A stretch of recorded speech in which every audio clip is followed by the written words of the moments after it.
And the priest told us, we talked quite a while, and then he said, could I have a little bit more of your time? I want to do something very fascinating.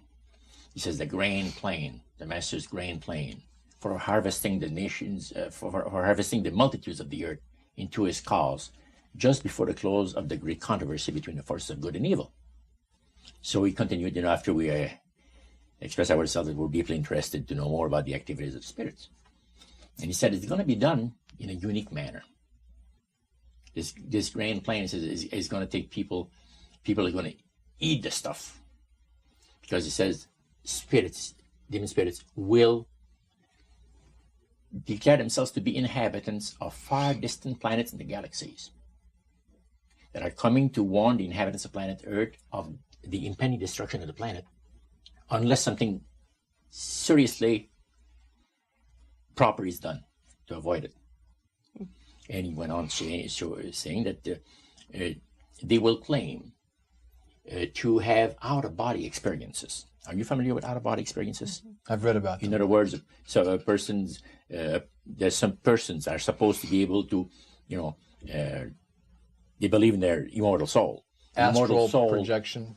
Yes, right. Goes into different parts of the world and sees things and come back, and then they write all about it. I've heard of that. So, due to the fact that the millions of the earth people believe in people having an immortal soul, it has to be readily accepted when the spirits will, through a trance medium, converse with influential people of the land. You see.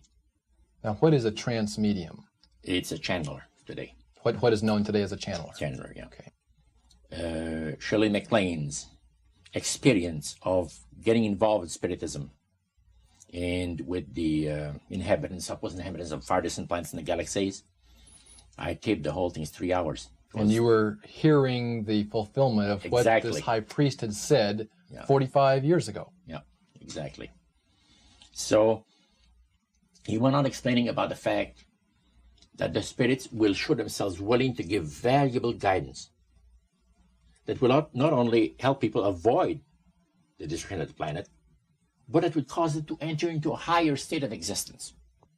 For instance, he said the spirits will promise, and this is a big word, promise, that if their recommendations are followed carefully, they will usher in a glorious new age of peace and prosperity. And there'll be, there'll be no more wars. You see, there'll be no more famines. There'll be no more people getting unhappy with one another. Neighbors will love neighbor, and social unrest will not take place no more. There'll be perfect happiness for 1,000 years. That's what the Spirit is going to promise. Almost like the Garden of Eden created all over again.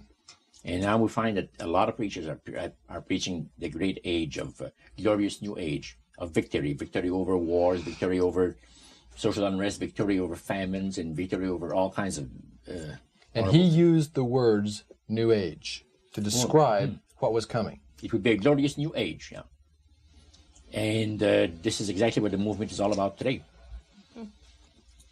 And he went on and said, as I said earlier, that as life on this planet becomes more and more difficult, and calamities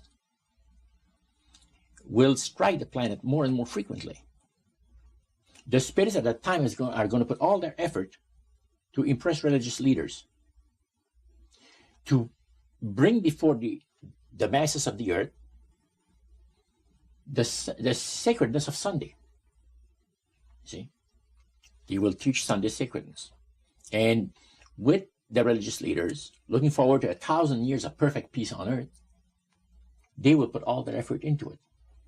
Then laws will be passed by governments. One person asked, what's going to happen about people that don't believe in the Spirit's recommendation? The priest says, that's be no problem at all. Laws will be passed by governments that will force people to go along with it, regardless of whether they believe in it or not. And he says the law enforcement officers will explain to people, make it clear that such a law is necessary to assure the well-being of all people. says the laws will be passed, no effort at all. And then he went on and he said about the fact that the venerability of the sun, which in ages past was such an irritant to the Creator. All of these great nations and other nations, the smaller ones, were all involved in sun worship. And in those centuries, the Creator found that teaching of worship of the sun to be a terrible irritant. And he said, it is going again to take place, but not in worshiping the sun, in remembering Sunday to keep it holy. He made a statement I would never forget. He says, by the observance of the day upon which the master, Satan, has placed the unction of his authority and power, he receives homage, regardless of whom people claim to worship. Isn't that something?